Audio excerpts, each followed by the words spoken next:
Hello, I'm Dr. William E. Morgan of Parker University here in Dallas, Texas. And today we're going to have a special service announcement talking about Achilles tendon ruptures following the COVID lockdown. And with me today, I have some special guests. We have Dr. Katie Pohlman, PhD, DC, and the director of our research department here at Parker University. And we have Dr. Nicky Kirk, a clinician coming down from Synapse, Human Performance Centers. And joining us remotely is Dr. MaryAnne Dimak, who's our Director of Strength and Human Performance here at Parker University. So thank you all for joining us today. And to put this in perspective, when our students returned to campus after isolating for the COVID-19 pandemic, we noticed an uptick in the number of Achilles tendon ruptures. And we had some outdoor sports and people were concerned whether that might have been part of the problem. But as we looked at this, and we had about a half dozen cases which occurred, and I started researching into that. And one of our quality assurance projects is to embrace evidence in our decision making. I found that there were studies showing that there's an uptick in Achilles tendon ruptures in Japan, in Australia, in Germany, and in the United States. So that it was not just something that was happening here, it was something happening globally. And as we looked at this, we've looked at sport surfaces and the different factors that have contributed to this. But essentially it comes down to this: is we have a world that's been isolated and deconditioned for 2 years, suddenly trying to return back to their same level of activity, and their bodies weren't prepared for that. So, I've got these experts here with me today on strength and human performance, and I'd just like to engage them in a conversation about that. So, Dr. Kirk, you've looked at a lot of the research. You've really been diving into this for the last several days. What are some of the things that this evidence is showing us?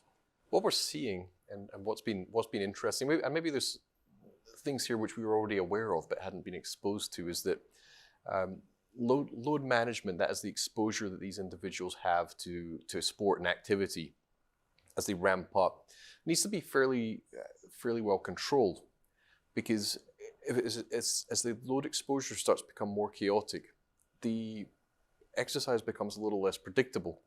And what we start to see are injuries occurring that maybe wouldn't have happened previously, because now they're doing activities which their body's simply not conditioned to do.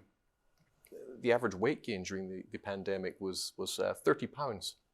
That may be slightly different in Texas because of the duration of our lockdown, but nonetheless, that also has an impact on the ability of our tissues in the body to withstand load and the demands of sport and activity. And to give it a frame, something like an Achilles tendon rupture, that can entail 9 to 12 months of recovery time, which creates it's a big burden for an individual. We have to have empathy for the people who've had it. But through the Performance Center, we're always trying to encourage exercise as a form of medicine. It starts to impact quality of life in a number of other ways. So we really concern ourselves then with people returning to sport and returning safely.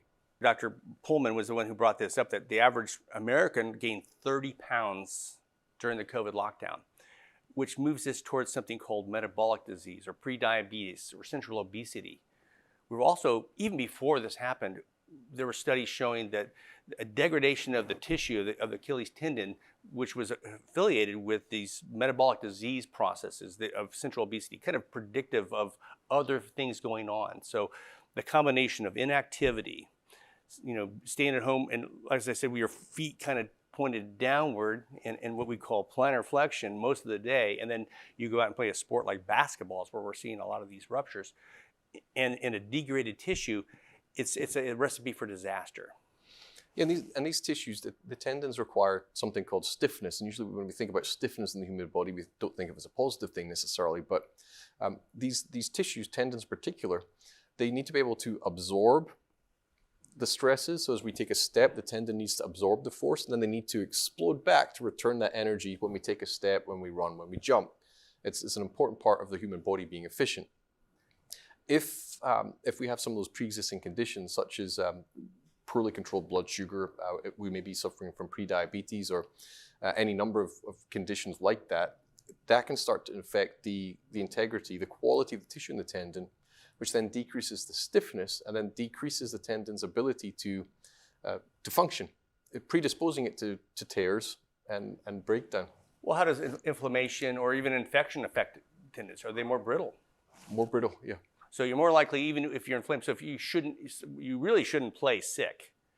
So Dr. Dimak, who you're joining us remotely, I know you love this phrase, it's not the load that breaks us, it's the load you're unprepared for. Can you kind of elaborate on what are some of the things we're seeing that the cause of this uptick in tendon ruptures and some of the things that our home audience could do to prevent this injury from happening to them?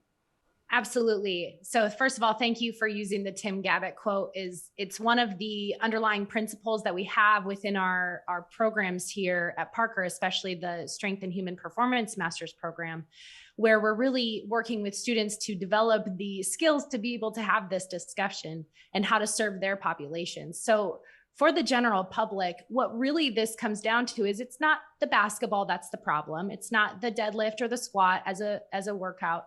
It's not the load. It's the load that your body is not prepared for. So it's a bit of a reflective principle here to say, am I ready for this activity today? And we have activities that we choose to do, and then we have activities that we have to do. And our job as healthcare practitioners is to help people identify the potential loads and the potential deficiencies they have in their body's ability to withstand the pressures and the loads of their day-to-day tasks. And so what this includes is movement. It includes, people getting moving, increasing overall activity level. Of course, there should be a ramping process depending on how, sedentary someone has been. But it's getting a good quality strength and conditioning program.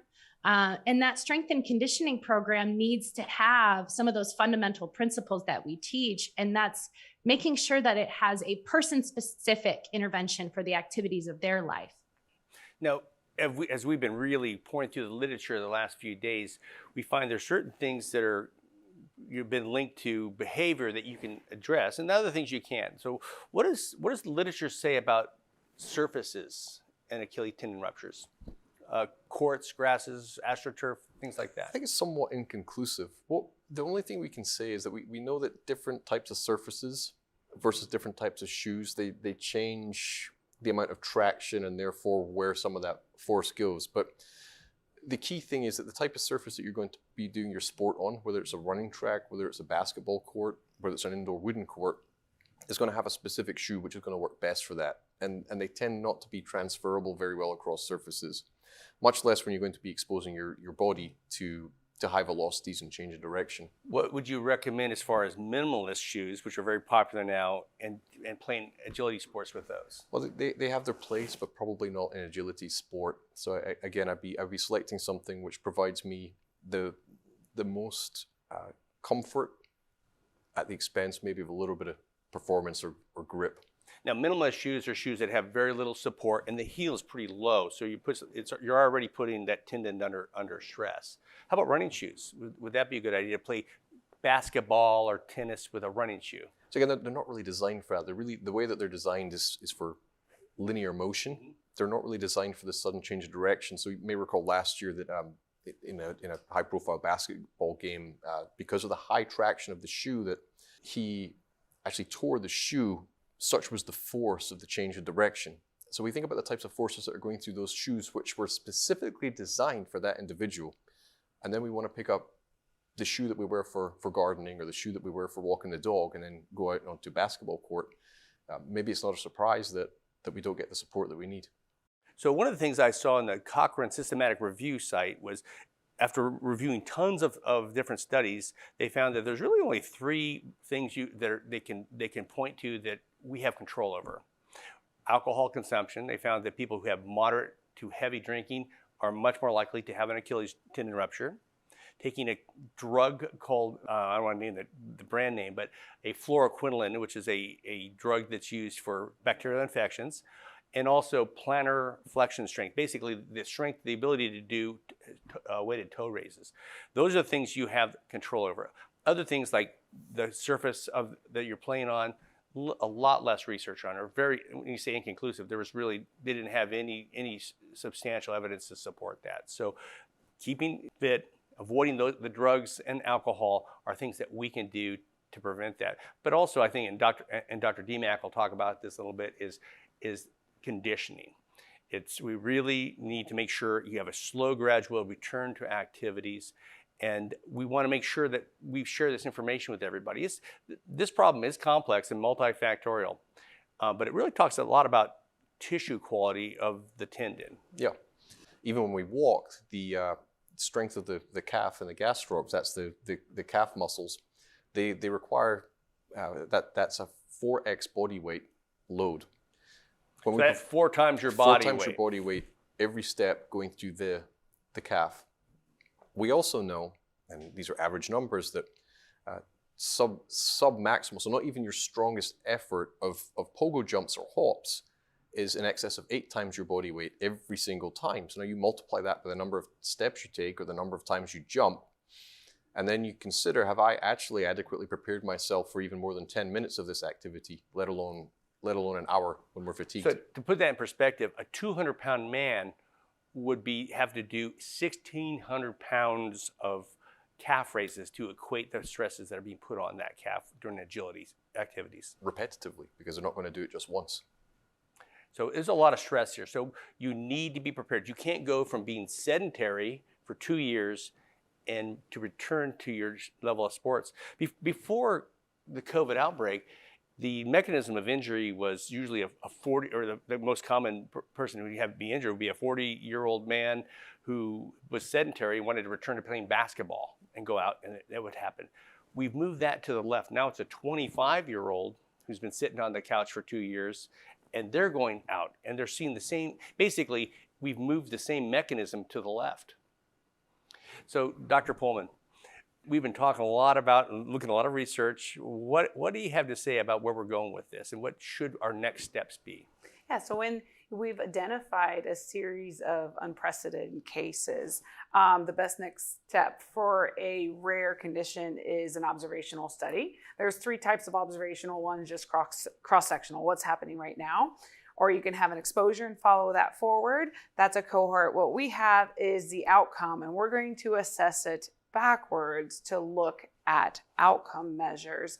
So we know that with observational studies, you can only identify associations or trends. There's no causation here, but if we can look at associations and put it out in the literature, that can help the academic community gather more data on this topic, which is all of our responsibility at an academic institution, and helpful. It's how they identified that it was 40-year-olds, their muscles fatigued, was the initial incidence or risk factors for Achilles tendon, and we're going to see, has that changed? So there's a lot of jargon in there. So putting it into plain English, we're going to basically research. We know there's limitations to the research, but we want to add to the body of knowledge and find out some of the factors that may contribute to this phenomenon. Now, I'm going to go to Dr. Dimak, who, again, our Director of Strength and Human Performance. So I would like you to share some practical ideas for a home audience, somebody who's been relatively sedentary but would like to go back to playing tennis or basketball. So time frames and what are some of the things they should do to gradate their return to play? Absolutely. So from a strength and human performance perspective, when we have incidents like this, it just can help us shed light on things that we know that we can do to just honestly put the best product out onto the field that has the highest, resiliency to hopefully prevent injury. And part of that includes having a baseline and understanding what level you're at, and then building that baseline over time. So there are many ways for us to do that. For most cases, it's first of all, increasing overall activity, getting moving more often, even within a day, and then definitely within a week. We're going to want to include a good quality strength and conditioning program. That might be something that an individual has the ability to set up and to coordinate on their own. They might need to also partner with a good quality strength and conditioning coach or a clinician, like the ones we have at Park University, especially Dr. Kirk. These people can help guide someone into the training regimens that are going to best benefit their activity level. But there's a lot of things that people can do on their own without needing instruction as well. And then lastly, and probably the one that's been missing from the picture even pre-COVID, is agility training. That dynamic quick moving, kind of unpredictable play activity can really benefit these tendons and help us create more robustness. So Dr. Dimak, I have a couple questions about your programs. You're the director of our master's degree in strength and human performance and our master's degree. Are your students being trained on how to prepare people to return to play? Yes, absolutely. That return to sport or return to play, and there's different variations within those terms. That's a common discussion within the strength and conditioning community. So it is part of our curriculum in the master's program to introduce these principles and topics and then help either future clinicians or future coaches develop the skills they're going to need to help their future athletes, patients, or clients return to the sports that they love. Fantastic. Thank you, Dr. Dimak. I feel so blessed that we have these experts in strength and human performance and neurology and human performance and research here as resources here at Parker University as we try to uncover more about this hidden epidemic of Achilles tendon ruptures. Thank you for joining us.